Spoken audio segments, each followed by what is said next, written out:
BWELTA ng bashers, ECHONINE, the accused, hindi nga ba matutuloy dahil hindi under ng ABS-CBN? Umuugong ang balitang baka hindi matuloy ang inaabangang tambalan nina Jericho Rosales at Janine Gutierrez sa Eco9, The Accused, at ito ay dahil raw hindi ito proyekto ng ABS-CBN. Matapos ang grand announcement ng pelikula, agad na umani ito ng excitement mula sa mga fans. Sino ba naman ang hindi matutuwa sa isang big-budget thriller na pagbibidahan ng dalawang powerhouse actors? Pero sa kabila ng hype, hindi rin nawala ang mga bashers at kritiko na tila gustong pabagsakin ang proyekto.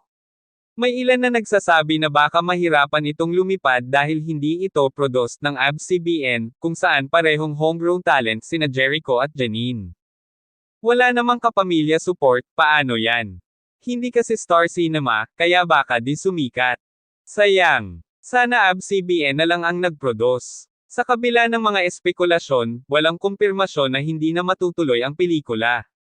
Sa katunayan, ayon sa ilang insiders, all systems go pa rin ang production at kasalukuyang nakaplano ang shooting schedules.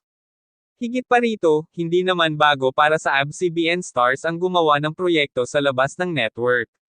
Ilan sa mga kapamilya actors tulad ni Piolo Pascual at Lovie Poe ay lumalabas sa iba't ibang platforms nang walang issue. Bagamat tahimik pa sina Jericho at Janine sa isyung ito, hindi naman may kakaila na proud sila sa proyekto. In fact, parehong ibinahagi ng dalawa sa kanilang social media ang excitement para sa Eco9, The Accused. Hindi importante kung saan, basta maganda ang kwento at may maibibigay kaming bago sa audience, isang insider na malapit sa proyekto. Habang may mga bashers, mas maraming fans ang mas excited kaysa kinakabahan. Marami ang naniniwala na hindi naman kailangang ABS-CBN ang producer para maging successful ang pelikula. Quality naman ang labanan, hindi lang kung anong network. Haters gonna hate. Basta mapanood namin yan sa sinehan, okay na.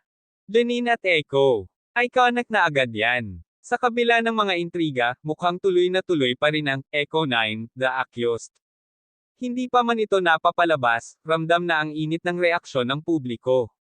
Siguradong mas maraming pasabog pa ang paparating. Ano sa tingin nyo? Magiging big hit kaya ito kahit hindi ito ABS-CBN produced? Ay comment na ang thoughts nyo. At syempre, huwag kalimutang mag-like, share, at subscribe para sa mas maiinit pang updates.